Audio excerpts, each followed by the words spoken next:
Cricket বোর্ডে কত খেল, ভেঙে গেছে আমিনুল ইসলাম বুলবুলের বোর্ড। অ্যাডহক কমিটির সভাপতি তামিম ইকবাল।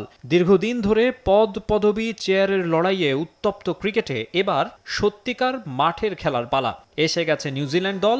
3টি করে ওয়ানডে ও টি-20-র জন্য প্রস্তুতি নিচ্ছে বাংলাদেশ। ক্রিকেটারদের পারফরমেন্সের দিকে তাকিয়ে নীতি নির্ধারকরাও। কম্পিটিটিভ ক্রিকেট হবে, ফাইট হবে। সো যেদিন ভালো খেলবে তার জিতার চান্সেস বেশি থাকবে। সো প্ল্যান করে যদি বাংলাদেশ টিম খেলতে পারে তাহলে অবশ্যই তাদের হারানো সম্ভব। অনেক চ্যালেঞ্জ থাকবে এই টুর্নামেন্টটা, বিকজ এত ঝামেলার পরে যদি একটা বাংলাদেশে একটা সিরিজ খেলবে, তা আলহামদুলিল্লাহ আমি মনে করি যদি এই সিরিজটা আমরা ইনশাল্লাহ চ্যাম্পিয়ন হতে পারি, দেখা যায় যে পিছের অনেক কিছু ভুলে যাবে।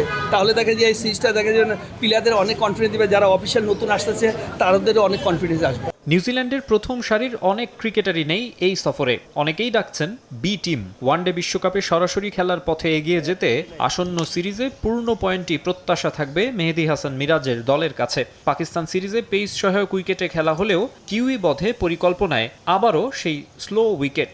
সিরিজ মাঠে গড়ানোর আগে নির্বাচকদের বাড়তি আত্মবিশ্বাস পিএসএল কাঁপানো নাহিদ রানাকে ঘিরে। নাহিদ রানাকে তার বোলিংয়ের সাথে তার শরীরের দিকটাও খেয়াল রাখতে হবে। যদি সে সেটা মেনটেন করে চলতে পারে, আমি মনে করি তার ফিউচার অনেক অনেক দূর যাবে এবং ওয়ার্ল্ডে সে 1-2 নম্বর বলারের মধ্যে চলে আসবে। চিফ সিলেক্টর, তারপরে ক্যাপ্টেন এবং হেড কোচ মিলে বসেছেন, তারা কী ধরনের উইকেট চান। আমার জানার মধ্যে একটু স্লো উইকেট হতে পারে, বাট চাচ্ছেন যে যাতে রান হয় সাথে।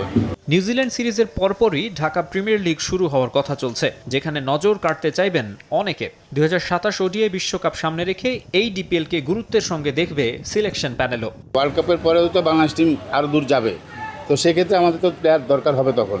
সো আমার মনে হয় যে এটা খুবই গুরুত্বপূর্ণ একটা লিগ হবে আমাদের জন্য, ফিউচার টিমের জন্য। কারণ আমাদের সামনে এইচপি আছে, এইচপি দলের জন্য আমাদের কিছু প্লেয়ার লাগবে।